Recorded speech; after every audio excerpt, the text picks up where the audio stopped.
खात्रीशीर उपचार होणार आता आपल्या शहरात। Khambalkar super speciality hospital Sawantpur वसाहत आपल्या सेवेसाठी 24 तास तत्पर।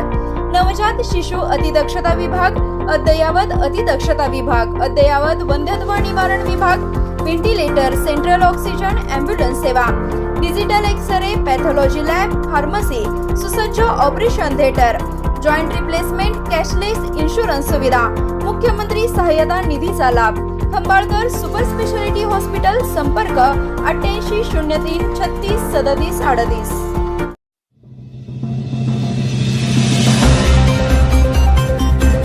संभाव्य महापुराबाबत नागठाणे येथे आपत्ती व्यवस्थापन नियोजन बैठक, तहसीलदार दीप्ती रेठे यांनी घेतला आढावा।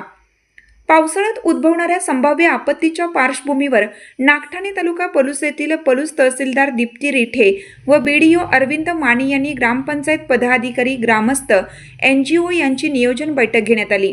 यावेळी अधिकाऱ्यांनी ग्रामपंचायतीकडे उपलब्ध साहित्याच्या सुस्थितीचा आढावा घेऊन आवश्यक सूचना दिल्या।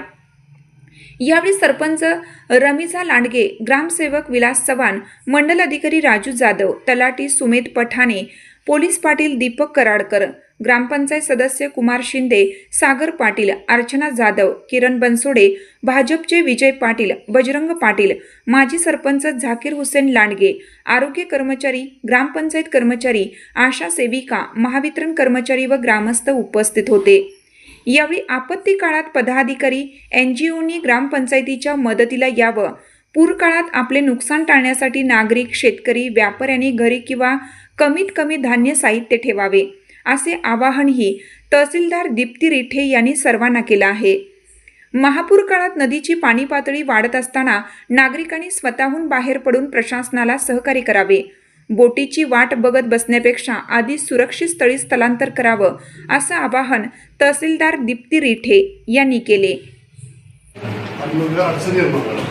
तर शासनामार्फत आम्हाला 2 तुम्ही दिल्या, तर त्याच्यावर अनेक तरुण मुलं त्या ठिकाणी ते चालवायचं कसं ते त्याचं प्रशिक्षण मिळेल ही आमची ग्रामपंचायतीच्या वतीनं मागणी आहे।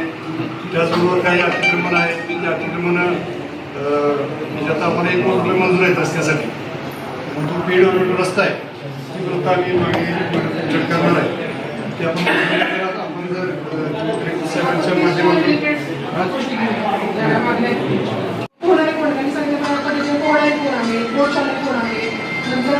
मदत करणारे इच्छुक कोण आहे, बचाव करण्याचं बाहेर काढणारी लोक कोण आहेत, स्वयंसेवी संस्था कोण आहे, किंवा जी युवक गट आहे ते युवक गटांपैकी मला कोण इच्छुक आहे, त्यांची सगळ्यांची याद्या, त्यांचे फोन नंबर, त्यांचे पत्ते, त्याच्यात समजा आपल्या हे समाजसेवा संस्था असतील, अगदी NCCची मुलं, NCCची मुलं कसं छोटी लहान असतात त्याच्यामुळे एवढं त्यांना आपण सहभागी करून घेत नसतोय, पण माजी सैनिक ज्यांना की युद्ध यासारख्या गोष्टींचा पण अनुभव असतो त्यांना पण ह्याच्यामध्ये समावेश करून घेऊ शकतो। अशा पद्धतीने आपल्याला हा आराखडा तयार करणे म्हणजे एक्झॅक्टली आपल्याला भविष्यात ज्यांची मदत घ्यायची त्यांच्या फोन नंबर या आधीच सहित त्यांच्याशी संपर्क सुद्धा साधावा लागेल की बाबा आपण त्यांचं नाव ह्याच्यामध्ये घेतलेलं आहे, कारण इलेक्ट्रॉनला आम्ही त्यांना सांगणार केलेले असते किंवा अशाही गोष्टी वाढत नाही, पण आपल्याला या लोकांची मदत लागणार आहे। एवढ्या पद्धतीने हा आराखडा व्यवस्थित तयार करून घ्या।